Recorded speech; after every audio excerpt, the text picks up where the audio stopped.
아시아에는 여성 인구가 부족하다. 무언가 부족하면 그 가치가 높아지고 여성의 가치와 권리는 앞으로 높아질 것이라고 생각하게 됩니다. 우리 역사에서도 고려시대 여성은 재산균등 상속, 제사도 구분 없이 돌아가며 지내게 되고 평등한 생활을 하게 됩니다. 유럽에서는 여성이 기업을 경영하거나 도시를 운영하는 등 아주 강력한 지위에 오를 수 있었습니다. 당시 유럽에서 여성의 수가 부족한 것이 영향을 미쳤을 것입니다. 많은 남성이 전쟁에 참전하거나 무역을 위해 다른 나라로 간 사이에 여성이 활약할 수 있는 자리가 생겨나게 됩니다. 하지만 여성 인구가 충분해지면서 이 흐름이 변하게 됩니다.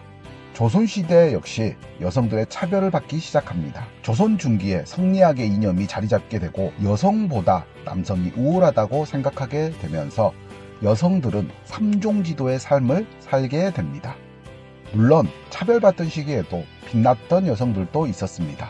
대표적으로 초충도의 신사임당, 제주도의 백성을 살려낸 김만덕, 시문학에 뛰어났던 허균의 누이 허난설현이 되겠습니다. 여성들은 능력이 있어도 발휘할 수 없는 세상이었고 출가 외인이라며 하여 결혼을 하면 끝이라고 생각하게 됩니다.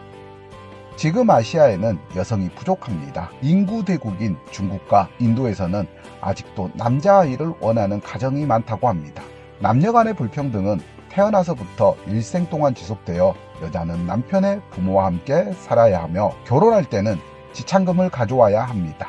성비 불균형으로 인해 결국 남자들은 필사적으로 아내가 되어줄 여성을 찾게 되고 결국 결혼 상대를 찾지 못하는 남성이 필사적으로 아내가 되어줄 여성을 찾게 된다.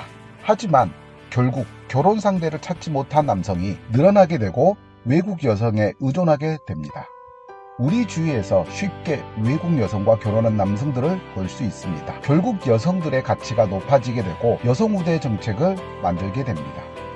현재에는 인구 절벽에 부딪히며 많은 출산 복지를 국가에서 운영하고 있습니다.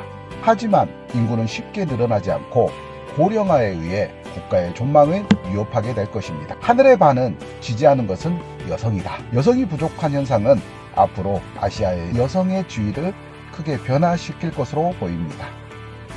여성들의 삶은 지금보다 훨씬 좋아질 것이고 이런 흐름이 이미 일어나고 있으며 평등한 세상에서 동등한 대우를 받고 있는 세상이야말로 서로의 능력을 발휘할 수 있는 좋은 국가가 될 것입니다.